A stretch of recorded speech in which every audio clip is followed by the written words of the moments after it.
জমি আপনার, কিন্তু অন্য কোনো ব্যক্তি বেআইনিভাবে সেটি জবরদখল করে রেখেছে এবং আপনাকে ওই জমিতে কোনোভাবেই ভোগ দখল করতে দিচ্ছে না। আবার আপনি ভোগ দখল করতে গেলে আপনাকে হুমকি ধুমকি এমনকি হত্যার পর্যন্ত চেষ্টা করা হচ্ছে। এই পরিস্থিতিতে একটি মাত্র পদক্ষেপ গ্রহণ করুন। ওই সকল ব্যক্তি আপনার পায়ে ধরে আপনার জমি আপনাকে বুঝিয়ে দিবে, ভোগ দখল নিশ্চিন্তে করতে পারবেন। সুপ্রিয় ভিউয়ার্স, এই যে একটি পদক্ষেপ, সেটি কি, কোনভাবে সেটি গ্রহণ করতে হবে এবং ভূমি মালিকদের এক্ষেত্রে করণীয় কি, আজকের এই ভিডিওটিতে এই সংক্রান্ত বিষয়গুলো নিয়েই দিক নির্দেশনামূলক আলোচনা করব। ভিডিওটি অত্যন্ত গুরুত্বপূর্ণ, তাই প্রথম থেকে শেষ পর্যন্ত না দেখলে কিছুই বুঝতে পারবেন না। আর দেখার পর যদি আপনাদের কোনো উপকার এসে থাকে, আরও কোনো ভিডিও দেখার আগ্রহ জন্মায়, তাহলে আমাদের চ্যানেলটি সাবস্ক্রাইব করে রাখতে পারেন। আর পরবর্তীতে নতুন কোনো ভিডিওর নোটিফিকেশন পেতে সাবস্ক্রাইব বাটনের পাশের বেল আইকনটি চেপে দিয়ে রাখবেন। আসসালামু আলাইকুম সুপ্রিয় ভিউয়ার্স, আমাদের দেশের প্রায় 20 থেকে 30% এমন জমি রয়েছে যেগুলো নিয়ে গ্যাঞ্জাম, এবং এই গ্যাঞ্জামের মূল কারণ হচ্ছে ভোগ দখল। অর্থাৎ একজন ব্যক্তি ভোগ দখল করছে, তিনি ওই সকল জমির অবৈধ দখলদার, এই হিসেবে আরেকজন ব্যক্তি ওই জমির মালিকানা দাবি করছেন, কিংবা এই মালিকানা সংক্রান্ত বিষয়গুলো নিয়ে দ্বন্দ্ব ফাসাদ, এমনকি খুনাখুনি পর্যন্ত হয়ে যাচ্ছে। কিন্তু এগুলো থেকে বাঁচার উপায় রয়েছে। যারা আসল মালিক কিন্তু জমির ভোগ দখলে যেতে পারছেন না, তাদের এমন কিছু করণীয় রয়েছে যে কাজগুলো করলে তারা তাদের সম্পত্তির ভোগ দখল অটোমেটিক্যালি পাবে। এমনকি যারা ভোগ দখল করছে তারা পায়ে ধরে এসে জমির ভোগ দখল বুঝিয়ে দিয়ে যাবে। শুনতে বিষয়টি কাল্পনিক হলেও আসলেই এই পদক্ষেপগুলো গ্রহণ করলে কার্যকারিতা 100% কোনোভাবেই মিস নেই। সুপ্রিয় ভিউয়ার্স, আমাদের দেশের জমির জবরদখল করে রাখার মূল টেন্ডেন্সি হচ্ছে সঠিকভাবে আইনের প্রয়োগ না থাকা এবং আমাদের সঠিক প্রয়োগ না করা, বা অর্থাৎ সঠিক পদক্ষেপটি গ্রহণ না করা। ধরুন, কোন একজন ব্যক্তি একটি জমি অন্যের, কিন্তু তিনি একদম বেআইনি পন্থায় গায়ের জোরে রাজনৈতিক প্রভাব খাটিয়ে ভোগ দখল করছে বা ভোগ দখল করার চেষ্টা করছে বা ছিনিয়ে নিচ্ছে। এখন ওই ব্যক্তিটি এটি কিন্তু ভালোভাবেই জানে যে এই যে জমির ভোগ দখল আমি জবরদখল করলাম, আমি মালিক না, আমার দলিল নেই, আমার ডকুমেন্ট নেই, কিচ্ছু নেই, কিন্তু যে ব্যক্তিটা আসল মালিক সেই ব্যক্তি হয়রানি হবে। আপনি ভোগ দখলে থাকেন মানে আপনার জমি আপনার থেকে কেড়ে নেওয়ার সুযোগ কারণেই। যদি এই আসল মালিক জমি থেকে বেদখল হয় এবং নিরুপায় হয়ে কোথাও বিচার না পেয়ে শেষ পর্যন্ত আদালতে যায়, তাহলে ওই জমির আসল মালিককে কে ভোগ দখল বুঝে পাবে, এই বিষয়টি শেষ হতে হতেই বা বিচার হতে হতেই 1 যুগ 2 যুগ লেগে যায়।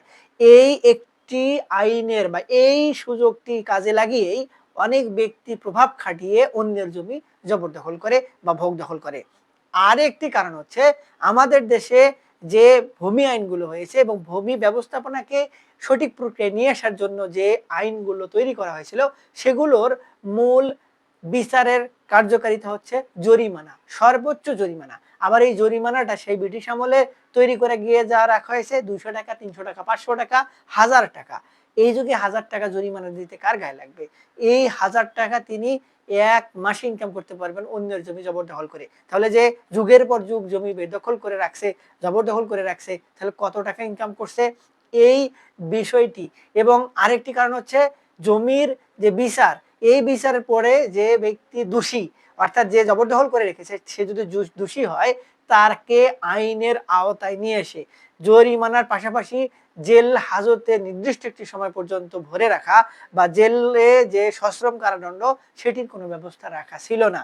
এটি একটি সবথেকে বড় লেকেন্সি, যার কারণে অন্যের জমি জবরদখল করে রাখা হতো। এই বিষয়টিকে বর্তমানে সংস্কার করে ভূমি অপরাধ প্রতিরোধ এবং প্রতিকার আইনে 7 শ্রেণীর বিষয়কে এই ভূমি সংক্রান্ত ম্যাটারে ভূমি যারা জবরদখল করবে বা যারা অপরাধী, তাদের জেলের ব্যবস্থাও রাখা হয়েছে। সেটি আবার কত? সর্বনিম্ন 2 বছর থেকে সর্বোচ্চ 7 বছর পর্যন্ত সশ্রম কারাদণ্ড বা বিনাশ্রম কারাদণ্ড, সঙ্গে হয়তো শুধুমাত্র জরিমানা। জরিমানা যদি আদায় না হয়, তাহলে ওই যে ক্রিমিনাল অফেন্সের ক্ষেত্রে, অর্থাৎ ফৌজদারি কার্যবিধির যে বিষয়গুলো, সেগুলোর মতো জরিমানা আদায় না হলে এই যে জেলের যে মেয়াদ, সেটিও বাড়ানোর সুযোগ রয়েছে। এবং এই বিষয়টিকেই এখন আপনাদেরকে কাজে লাগাতে হবে। অর্থাৎ ভূমি অপরাধ প্রতিরোধ এবং প্রতিকার আইনে বলা হয়েছে 7 ধরনের। এই 7 ধরনের মধ্যে অন্যের জমি নিজের বলে দাবি করা বা পরিচয় দেওয়া, অন্যের জমি জবরদখল করে রাখা, অন্যের জমির বা ডকুমেন্ট বা সেগুলোর যে প্রমাণাদি সেগুলোকে মডিফাই করা, নিজের ইচ্ছা মতো ভুয়া কাগজ তৈরি করা, অর্থাৎ এই জমিগুলো আবার যে ডকুমেন্ট সেগুলোর যে ভুয়া ডকুমেন্ট সেগুলো কোনো সরকারি কর্মকর্তা অর্থাৎ ভূমি অফিস, আদালত এদের সামনে উপস্থাপন করা, এগুলো কিন্তু ফৌজদারি অপরাধ হিসেবে বিবেচিত হবে। এই সুযোগটিকে যদি কাজে লাগাতে পারেন তাহলে এই যারা জমির আসল মালিক কিন্তু বেদখল হয়ে রয়েছে তারা কিন্তু সুবিধা পাবেন, এবং যারা এই জমির জবরদখল করে রেখেছে তারা কিন্তু ভয় পাবে এবং তারা এসে আপনার পায়ে ধরে আপনার জমি আপনার বুঝিয়ে দিবে যে বাবা মামলা করার দরকার নেই, আপনার জমি আপনি বুঝে নেন, আমি এতদিন ভুল করেছি, মাফ করে দেন। প্রয়োজনে এতদিন যে ভোগ দখল করছে সেগুলো যে টাকা বা অর্থ সেগুলো ফেরত নেন। এই জন্য আপনাদের কি করতে হবে, সর্বপ্রথম আপনাদের যে জমির ডকুমেন্ট বা প্রমাণাদি সেগুলো যাচাই বাছাই করতে হবে যে আপনার যে প্রমাণাদি সেগুলো ঠিক রয়েছে কিনা।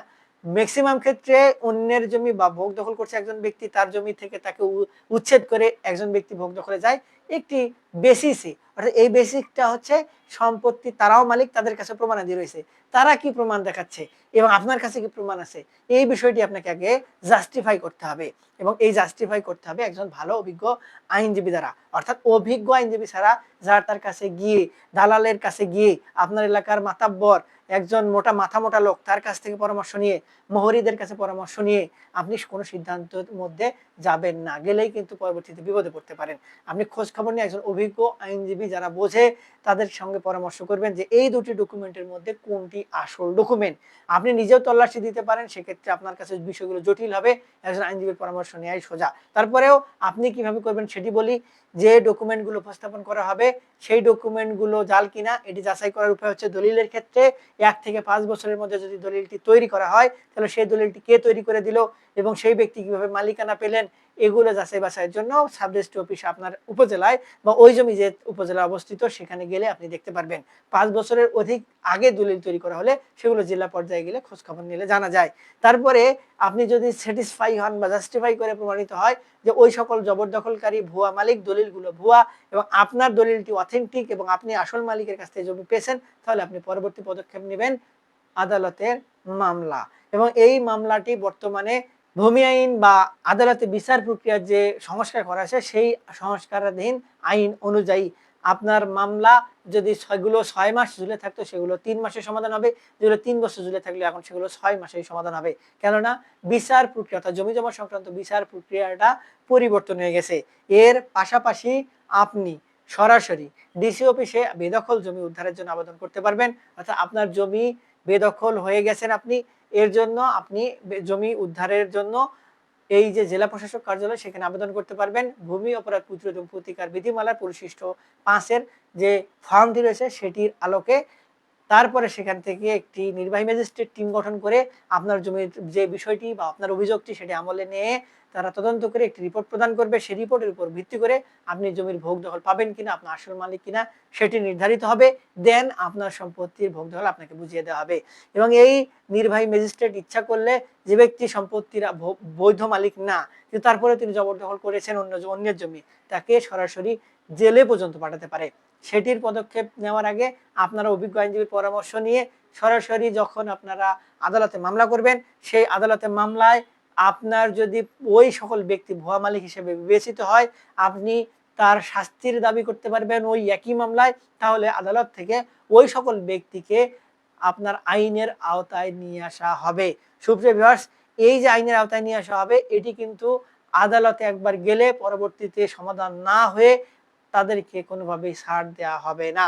অর্থাৎ যারা অবৈধ দখলদার জমি জবরদখল করে রেখেছে তারা কিন্তু এখন আগের মতো পরিস্থিতি ভাবলে চলবে না। এই যে যারা জবরদখল করে রেখেছে তাদের কিন্তু এখন এই যে বেদখল জমিগুলোকে উদ্ধার করার বা জবরদখলকারী বা ভূমিদস্যু হিসেবে যে মামলাগুলো হবে সেই মামলায় ভূমি মামলার যে সমাধান সেটি করার জন্য বা আদালতের বিচার প্রক্রিয়া সমাধান করার জন্য আপনার ওই সকল জমির মালিক যারা জবরদখল করে রেখেছে তাদেরকে অ্যারেস্ট করে তারপর বিচার কার্য পরিচালনার ব্যবস্থাও রাখা হয়েছে। অর্থাৎ ক্রিমিনাল ক্ষেত্রে আপনি চুরি করবেন, ডাকাতি করবেন, খুন করবেন, আপনাকে অ্যারেস্ট করে তারপর বিচার হবে। সেম ওয়েতে এখানেও কিন্তু ভূমিদস্যু হিসেবে এই সকল ব্যক্তিকে অ্যারেস্ট করারও সুযোগ রয়েছে যদি কোনো ক্ষেত্রে তারা আগের মতো গড়িমসি করে। এই মামলার ক্ষেত্রে তারা যদি সঠিক সময়ে আদালতে না যায়, সঠিক সময়ে আদালতের যে সমন সেগুলোর জবাব না দেয়। সুপ্রিয় ভিউয়ার্স, আপনারা এখন যদি পদক্ষেপগুলো গ্রহণ করতে পারেন, সেক্ষেত্রে মামলা করার কিছু ধরন রয়েছে, কিছু পদ্ধতি রয়েছে। এই পদ্ধতিগুলো এখন কিন্তু আমাদের যারা অভিজ্ঞ আইনজীবী তারা বিষয়গুলো উপলব্ধি করেছেন এবং সেগুলো আয়ত্তে নিয়ে এসেছেন। তাই একজন অভিজ্ঞ আইনজীবীর পরামর্শ গ্রহণ করে তারপরে আপনি কিন্তু পরবর্তী পদক্ষেপগুলো গ্রহণ করবেন। এবং আপনি যদি অভিজ্ঞ আইনজীবীর পরামর্শ নিয়ে সঠিক পদক্ষেপটি গ্রহণ করতে পারেন, তাহলে আপনার ওই বেদখল হয়ে থাকা জমি যারা বেদখল করে রেখেছে বা জবরদখল করে রেখেছে, তারা কিন্তু এসে আপনার পায়ে ধরবে। যখন তারা ওই মামলার কাগজগুলো নিয়ে একজন আইনজীবী শরণাপন্ন হবে এবং আইনজীবী যদি তাদেরকে বলে এই জমির ক্ষেত্রে আপনার মামলা জেতার সম্ভাবনা খুবই কম এবং আপনার জেল জরিমানা পর্যন্ত হতে পারে, তখন কিন্তু তারা ভয় পেয়ে যাবে এখনকার এই পরিস্থিতিতে। কেননা আগের মতো আর শুধু জরিমানা দিয়ে বাঁচার উপায় নেই। সুপ্রিয় ভিউয়ার্স, আশা করি আপনারা ভিডিওর বিষয়বস্তু বুঝতে পেরেছেন। তারপরে ওই সংক্রান্ত বিষয় নিয়ে আরো যদি কোনো কিছু জানার থাকে, বোঝার থাকে, একজন অভিজ্ঞ আইনজীবীর পরামর্শ গ্রহণ করবেন। বারবার বলছি, অভিজ্ঞ আইনজীবীর পরামর্শ গ্রহণ করবেন। আমাদের থেকে কোনো পরামর্শ নিতে চাইলে, আমাদের কনসালটেন্সি নিতে চাইলে, সহযোগিতা নিতে চাইলে আমাদের ভিডিও নিচে কমেন্ট বক্স রয়েছে, সেখানে কমেন্টস করবেন। আমরা আপনাদের সহযোগিতা করার চেষ্টা করব। আজকে এ পর্যন্তই। দেখা হবে সামনে নতুন কোনো ভিডিওতে। ততদিন পর্যন্ত ভালো থাকবেন। ধন্যবাদ।